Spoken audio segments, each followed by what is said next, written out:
Napakaganda ng sibol mga kalupa. Pero alam nyo ba, kung yung Vicky na bagyo ay tumuloy na dumaan dito na napakalakas, ay sorry na naman itong aking mais na ito. Kaya pasalamat pa rin tayo sa Diyos at yung napakalakas na bagyong Vicky na ito ay lumampas at hindi umulan ng malakas dito sa lugar namin. Dahil kung hindi, I'm sorry my love, itong aking hybrid seed na bagong tanim. Ganda. Thank you Lord.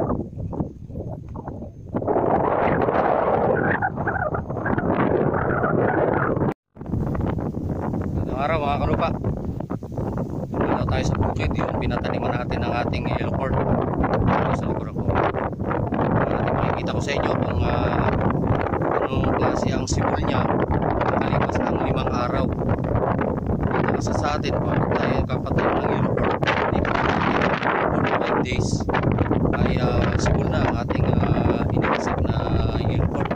Kaya sa oras na to, pang 5 araw, ay makikita ko sa inyo kung ano yung development ng ating binhi na isinali natin sa lupa matapos ang ika-5 araw. Kung ito ba ay tumama doon sa ina-expect nating germination o hindi. Pero sa ngayon, sa tingin ko ay maganda yung sibol ng ating isinaling binhi. Kaya ipakikita ko sa inyo yung pang-5 araw niyang pagkakasalin sa lupa ng ating binhing hybrid yellow corn. Ito yun mga kalupa.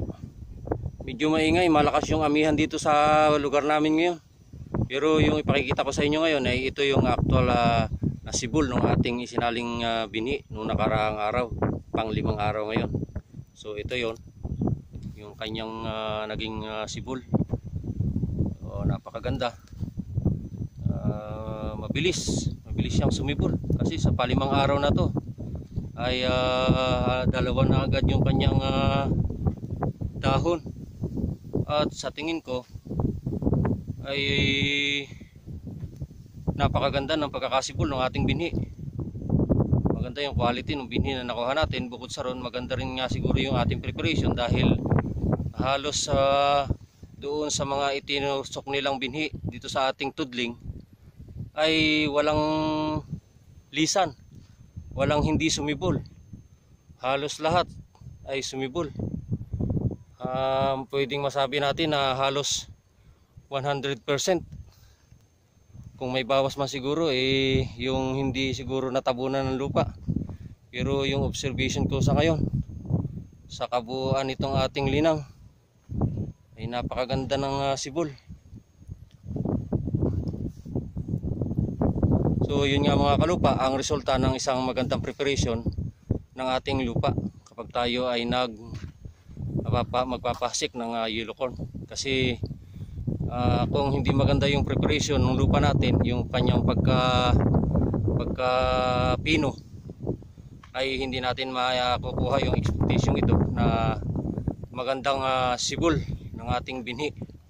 Kaya sa ngayon, sa pang 5 araw na ito, ay pasalamat tayo sa Diyos dahil maganda yung ibinigay na